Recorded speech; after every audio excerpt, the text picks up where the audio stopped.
2024 के चुनावी मिशन से पहले मोदी से मुकाबले के लिए 26 विपक्षी पार्टियों ने मिलकर इंडिया गठबंधन बनाया। अब तक 4 बैठकें हो चुकी हैं, लेकिन सीट बंटवारे का पेंच अभी भी फंसा है।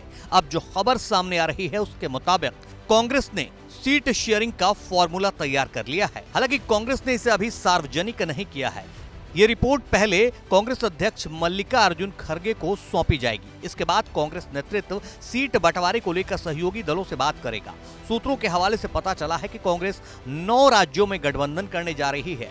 सूत्र बता रहे हैं कि पंजाब में गठबंधन की संभावना बेहद कम नजर आ रही है।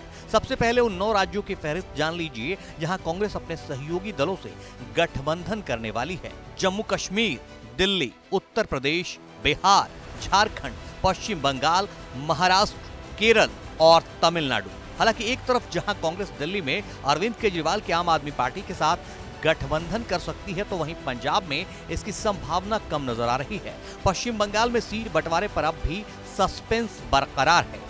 तो फिर जानना जरूरी है कि कांग्रेस ने जो फॉर्मूला 9 राज्यों के लिए तैयार किया है उसमें किसे कितनी सीटें मिल सकती हैं। ये भी बता देना जरूरी है कि सीट शेयरिंग का जो आंकड़ा हम आपको बता रहे हैं वो सिर्फ संभावित है।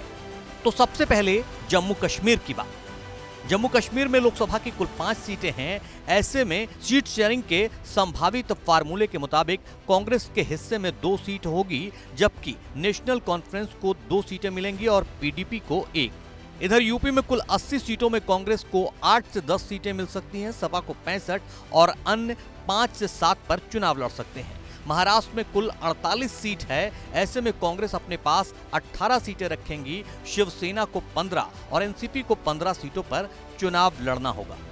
पश्चिम बंगाल में कुल 42 सीटें हैं, जिसमें कांग्रेस 2 से 4 सीट पर चुनाव लड़ेगी, जबकि टीएमसी के खाते में 38 से 40 सीटें और अन्य के खाते में 0 से 2 सीटें आ सकती हैं।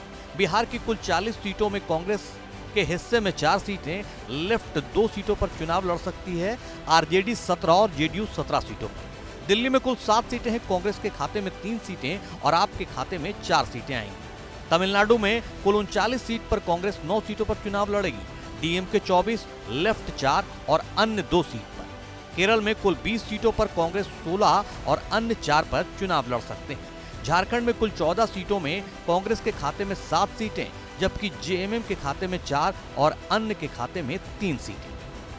हमने जो आंकड़े आपको बताए हैं वो सिर्फ संभावित हैं, जिसका खुलासा तब होगा जब कांग्रेस के राष्ट्रीय अध्यक्ष मल्लिकार्जुन खड़गे को सीट शेयरिंग से जुड़ी रिपोर्ट सौंपी जाएगी। इसलिए अब इंडिया गठबंधन के नेताओं की निगाहें इसी रिपोर्ट पर टिकी हैं।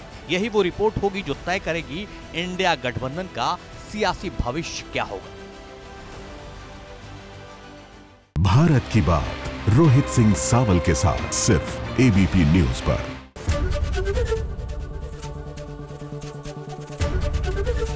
एबीपी गंगा, खबर आपकी, जुबान आपकी।